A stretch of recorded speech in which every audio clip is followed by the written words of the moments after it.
ሰላም እንዴት ናችሁ? እንኳን ወደ አይቢ ሚዲያ በሰላም መጣችሁ። እኔ ኢሳቅ ነኝ። ዛሬ ከቴክኖሎጂ ጋር ተያይዞ ብዙ ሰዎች የሚያነሱትን እንዴት ወደ ቴክኖሎጂ መግባት እችላለሁ የሚለውን አብረን እንመለከታለን። አብራችሁን ቆዩ።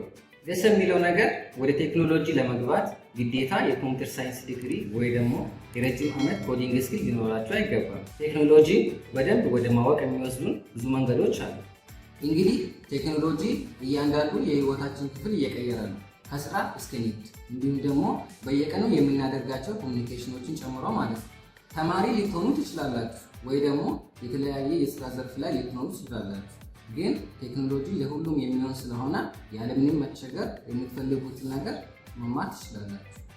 አሁን ደግሞ ያለምንም አይነት ልምድ መማር የምትችሉትን የተለያዩ የቴክኖሎጂ ዘርፎችና የመማሪያ መንገዶችን አብረን እናያለን። የመጀመሪያው ዌብሳይት ዴቨሎፕመንት ነው። ዌብሳይት ዴቨሎፕመንት የተለያዩ ዌብሳይቶችን ዴቨሎፕ ለማድረግ የምንጠቀመው የቴክኖሎጂ ዘርፍ ነው። ዌብሳይቶችን ዴቨሎፕ ለማድረግ እንግዲህ HTML እና CSS የሚባሉ መሰረታዊ የሆኑ የኮምፒውተር ፕሮግራሚንግ ቋንቋዎችን መረዳት ያስፈልጋል። ስለዚህ ዌብሳይት ዴቨሎፕመንት የተመራችሁ የራሳችሁን ብቁ ካደረጋችሁ ለተለያዩ ተቋማትና ግለሰቦች ድረገጾችን በማበልጸግ ለራሳችሁ የገቢ ምንጭ መፍጠር ትችላላችሁ። በጣም ቀላል የሆነ እና በአጭር ጊዜ ውስጥ ተምራችሁ ራሳችሁን ማብቃት የሚችሉበት የቴክኖሎጂ ዘርፍ ነው።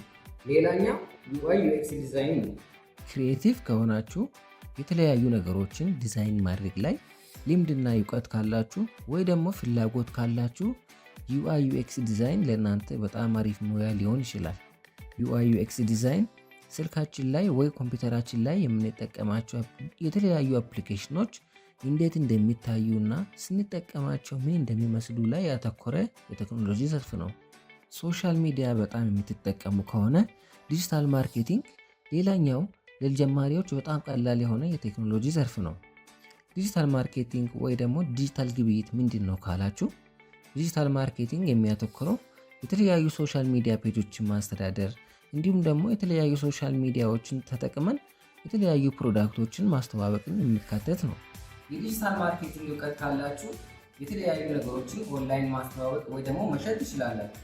ይሄ ደግሞ ለራሳችሁ ሌላ የስራ ዕድል እንዲፈጥሩ ሊረዳችሁ ይችላል። ሌላኛው ሳይበር ሴኩሪቲ ነው። ሳይበር ሴኩሪቲ የተለያዩ ሲስተሞችና ዲጂታል ዳታዎችን ከሀከሮች መጠበቅና ደህንነታቸውን ማስጠበቅ ላይ የሚያተኩር የቴክኖሎጂ ዘርፍ ነው። እንግዲህ ችግሮችን መፍታት የምትወዱና የሚያስደስታችሁ ከሆነ ይሄ ለእናንተ ጥሩ ሙያ ሊሆን ይችላል። ሌላኛው AI መሳሪያዎችና ኦቶሜሽን ነው። ብዙዎቻችሁ ቻትጂፒቲን ትጠቀማላችሁ ብዬ አምናለሁ። ምንም አይነት የኮዲንግ ስኪል ባይኖራችሁም እንኳን የተለያዩ የአርቲፊሻል ኢንቴሊጀንስ መሳሪያዎችን በመጠቀም የምትሰሩ ስራዎቻችሁን በቀላሉ ኦቶሜት ማድረግ ትችላላችሁ። አሁን ደግሞ እነዚህ የቴክኖሎጂ ዘርፎች እንዴት መማር እንችላለን የሚለውን ልንገራችሁ።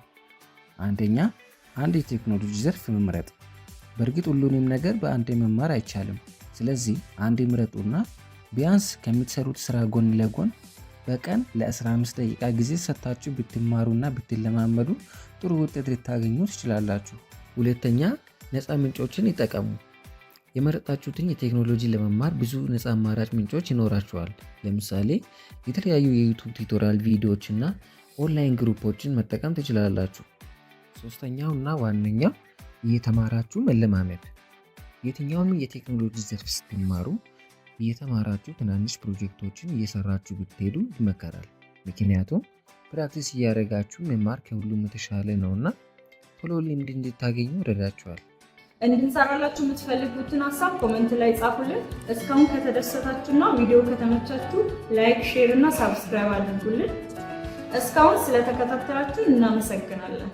አይቢ ሚዲያ ኤምፓወሪንግ ዲጂታል ማይንድስ